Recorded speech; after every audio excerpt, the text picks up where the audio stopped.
So I'm not used to talking and making videos, blah blah blah. But this is gonna be a video about how to optimize getting an Imperial Steed, which essentially gives you a tier 10 click.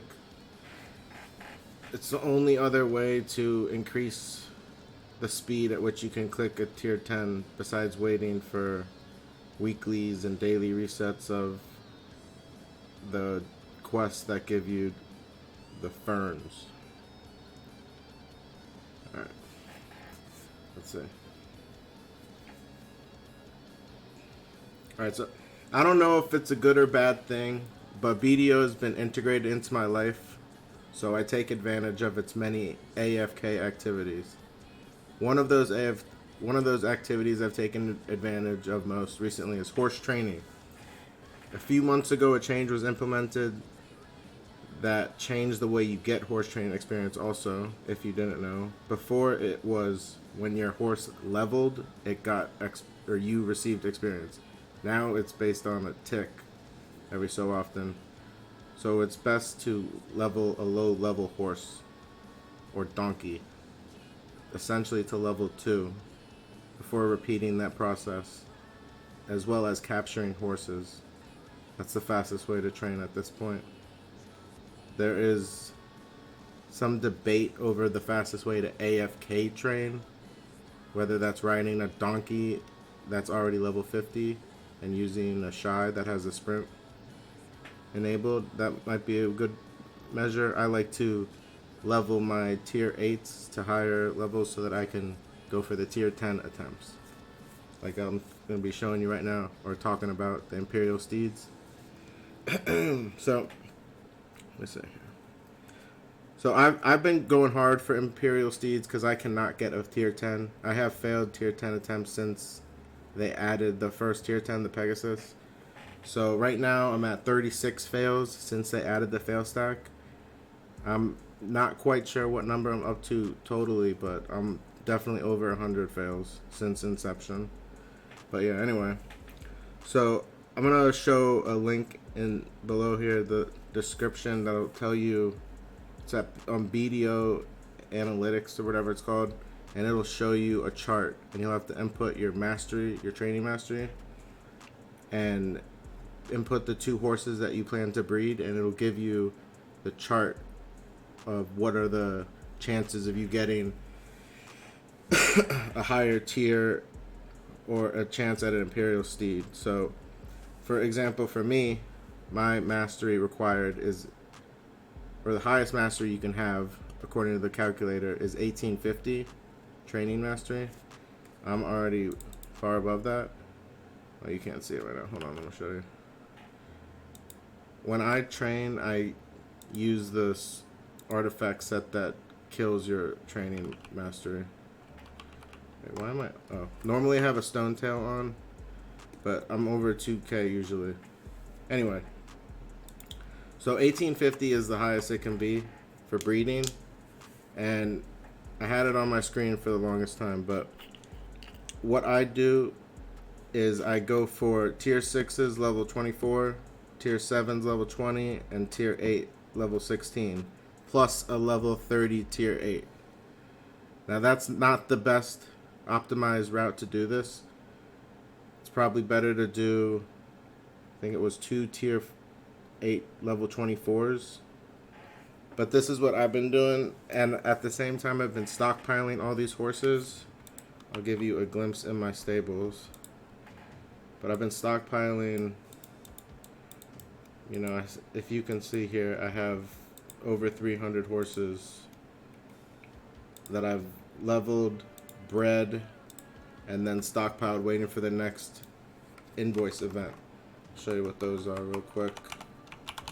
Usually during this event they give double Flowers of Oblivion, and they also give these Imperial Training Delivery invoices, which you can turn in for a bunch of random things. I usually get over 1,000 every event because I have so many horses saved up. But anyway, I've gotten 16 or 17 Imperial Steeds up to this point, and the method I used, I told you, is Normally a tier 8 level 16 female and a tier 8 level 30 male, which you can also use others from the breeding market. Now, hopefully this video doesn't cause any issues with that, where people can't breed anymore because they're not there. I don't like necessarily giving away information to the masses because something good turns into something bad if too many people do it. That's just how this economy works in BDO. Anyway, every time I breed with those different levels, I have a 34% chance for a female tier 8 and a 66% chance for a male tier 8. I have never bred and gotten less than that when I've used the calculator. Now it shows on the top of the calculator the breeding rate. I never messed with that, but I've never had any issues where I didn't get a tier 8.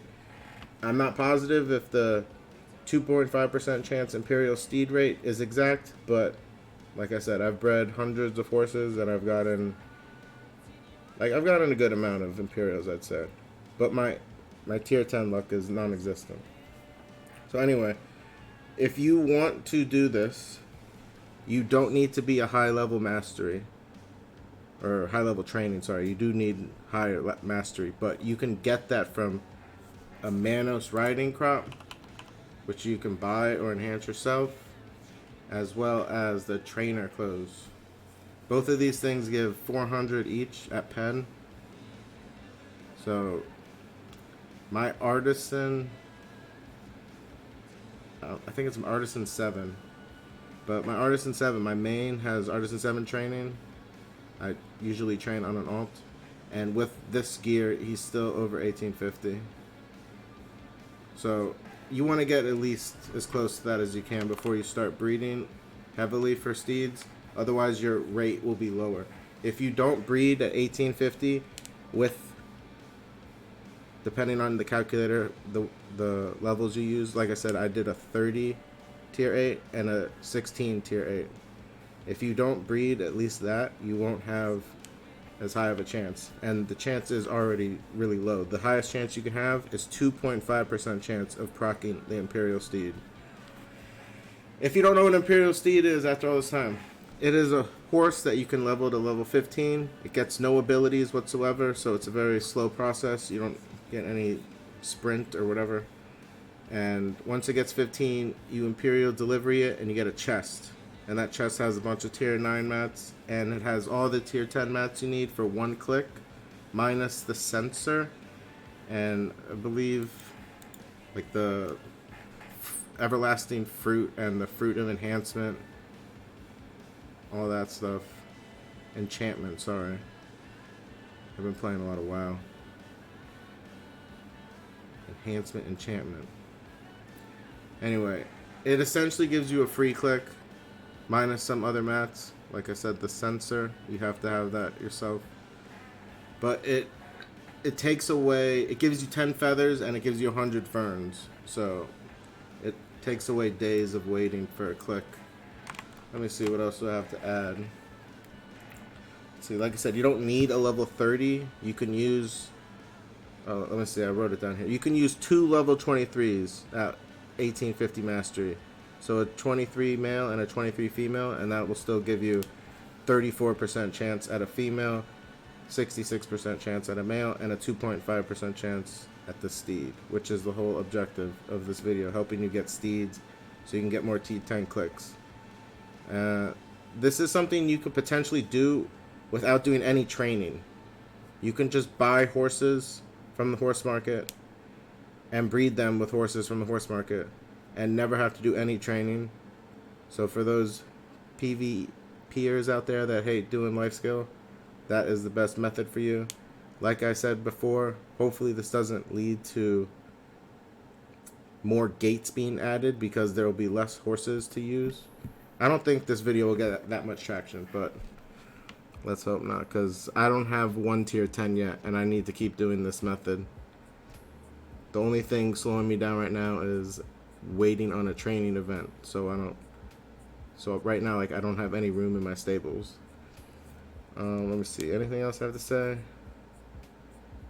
The whole point of this video is to help you get more T10 clicks and inform you to stockpile your horses for the events so you don't waste the opportunity of getting invoices. Unless you're in a desperate attempt to get some Flowers of Oblivion, for example, and you want to Imperial a horse real quick, I would recommend waiting until you have an event going. This is how many Flowers of Oblivion I have from events. 17,000. So yeah, I think I know what I'm talking about for the most part with this. You know, do what you will with it, the information, and I hope you enjoy. Give me any tips you think. This is like my first attempt at a actual guide. I don't know. Do I need to get an editor? What's the dealio? Give me your comments. You know, thanks for watching. Ask questions. Signing off.